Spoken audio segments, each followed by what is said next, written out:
नमस्कार। जय जगन्नाथ दर्शक बंधु एसपी एस्ट्रोलॉजी ओडिशा चैनल प्रसारित मासिक राशिफल कार्यक्रम को आपको स्वागत।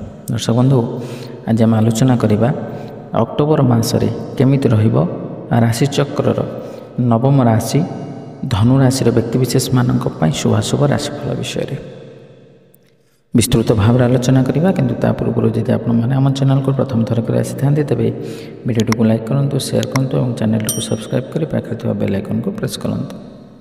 दर्शक बंधु चलते आरंभ करवा आज आलोचना चक्र जे अक्टोबर रे धनु राशि शुभाशुभ राशिफल। ये धनु राशि जार अधिपति ग्रह होती बृहस्पति। धनु राशि शुभवार रविवार सोमवार गुरुवार घातवार शुक्रवार। शुभ संख्या 7 8 9। शुभ रंग कमला कफी बैगणी। यही धनु राशि अक्टोबर मासरे कौन रहिबो गोचरीय ग्रह स्थिति। वृष राशि बृहस्पति, मिथुन राशि मंगल, सिंह राशि बुध, कन्या राशि शुक्र केतु रवि, कुंभ राशि शनि और मीन राशि राहु अधिष्ठान करुछंती। ए गोचरीय स्थिति को नजर रखी आम यह विचार करें मास धनु राशि लोकों एक बड़ अशांतिर मास हो पारे। मास आरंभ में आपणकर दशम घरे 6टी ग्रहर प्रभाव हेतु क्यारियर रे आपणकर अवस्था अनुकूल हेब। एपरी परिस्थिति आपण कर्मक्षेत्र में आपन को सतर्क रहा पड़ो, कारण वार्तालाप समय किसी भूल हो पारे जहाँ कर्मक्षेत्र में समस्या सृष्टि करि पारे। तेणु आपण को सतर्क रहा पड़ो।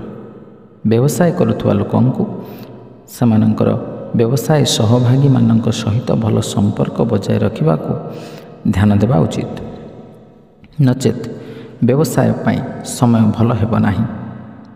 पारिवारिक जीवन में उत्तेजना देखादेव एवं घरे वयस्क मानक स्वास्थ्य खराब हो पारे। एथिप्रति ध्यान दियंतु एवं घरे शांति बजाय रखा चेष्टा करंतु।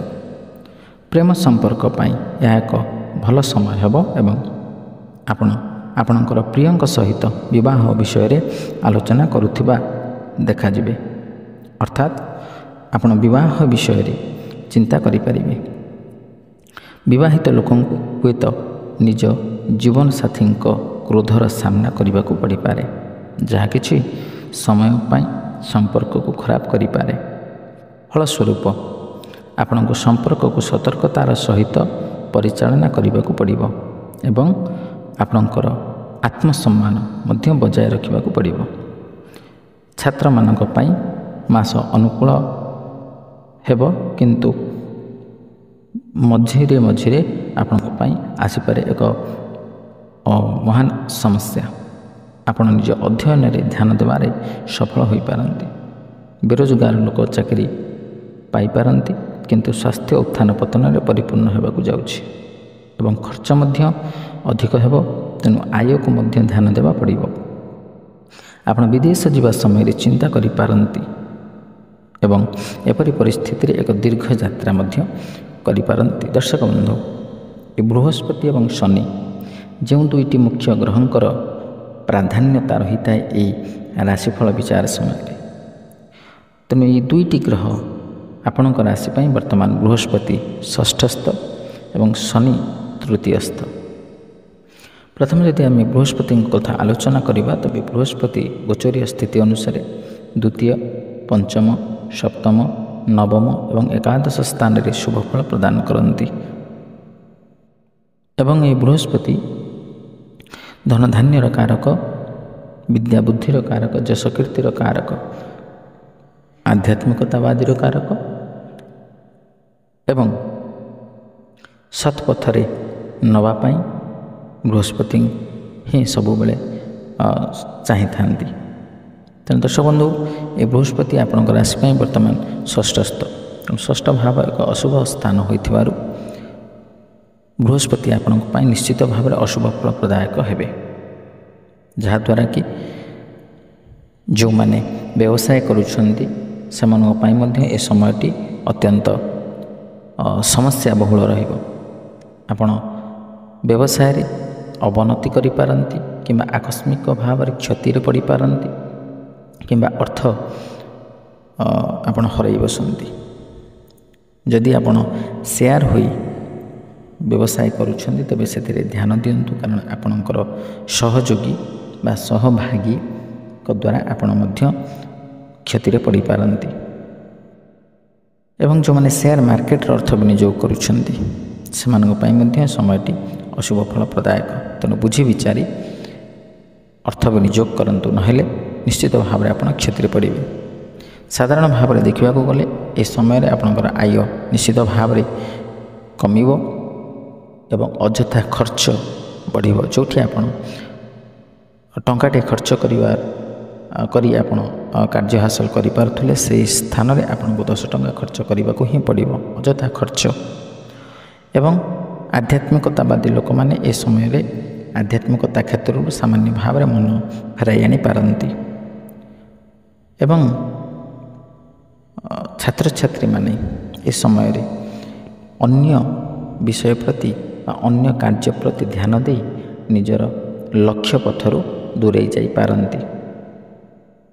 ପାଠପଢ଼ାରେ ଅମନୋଯୋଗ, ଅନ୍ୟମନସ୍କ ଦ୍ୱାରା ଆପଣ ମଧ୍ୟ ପାଠପଢ଼ାରେ ଅବହେଳିତ ହୋଇପାରନ୍ତି। ତେଣୁ କଠିନ ପରିଶ୍ରମ କରନ୍ତୁ, ଦେଖିବେ ନିଶ୍ଚିତ ଭାବରେ ଆପଣଙ୍କର ବିଦ୍ୟା ବୃଦ୍ଧି ହେବ। ତୃତୀୟରେ ଯଦି ଆମେ ଶନିଙ୍କ କଥା ଆଲୋଚନା କରିବା, ତେବେ ଶନି ବର୍ତ୍ତମାନ ଆପଣଙ୍କ ରାଶି ପାଇଁ ତୃତୀୟସ୍ଥ ଶନି ନିଶ୍ଚିତ ଭାବରେ ଶୁଭଫଳ ପ୍ରଦାୟକ, କାରଣ ଶନି 4ଟି ସ୍ଥାନରେ ଶୁଭଫଳ ପ୍ରଦାନ କରନ୍ତି, ତୃତୀୟ, ଷଷ୍ଠ, ଦଶମ ଏବଂ ଏକାଦଶ ସ୍ଥାନରେ। ତେଣୁ ଶନି ଯେହେତୁ ତୃତୀୟ ସ୍ଥାନରେ ରହୁଛନ୍ତି, ତେଣୁ ଶନି ଆପଣଙ୍କୁ ଶୁଭଫଳ ପ୍ରଦାନ କରିବେ, ବିଶେଷ ଭାବରେ କର୍ମକ୍ଷେତ୍ରରେ। ତେଣୁ କର୍ମକ୍ଷେତ୍ରରେ ଆପଣଙ୍କର କାର୍ଯ୍ୟଦକ୍ଷତାକୁ ନେଇ ଆପଣଙ୍କର ଉଚ୍ଚପଦସ୍ଥ କର୍ମଚାରୀଙ୍କ ଠାରୁ ଆପଣ ସମ୍ମାନିତ ହୋଇପାରନ୍ତି, ପ୍ରଶଂସିତ ହୋଇପାରନ୍ତି। କର୍ମକ୍ଷେତ୍ରରେ ଅବନତି ମଧ୍ୟ ହୋଇପାରେ ଏବଂ ଏହି ସମୟ ମଧ୍ୟରେ ଆପଣଙ୍କର କର୍ମର କ୍ଷେତ୍ର ପରିବର୍ତ୍ତନ ମଧ୍ୟ ହୋଇପାରେ। ଏବଂ ଆପଣ ଯେଉଁମାନେ ନୂତନ ଭାବରେ କର୍ମପ୍ରାପ୍ତି ନିମନ୍ତେ ଆବେଦନ କରୁଛନ୍ତି ସେମାନଙ୍କ ପାଇଁ ମଧ୍ୟ ଏ ସମୟ ଅତ୍ୟନ୍ତ ଶୁଭଫଳ ପ୍ରଦାୟକ।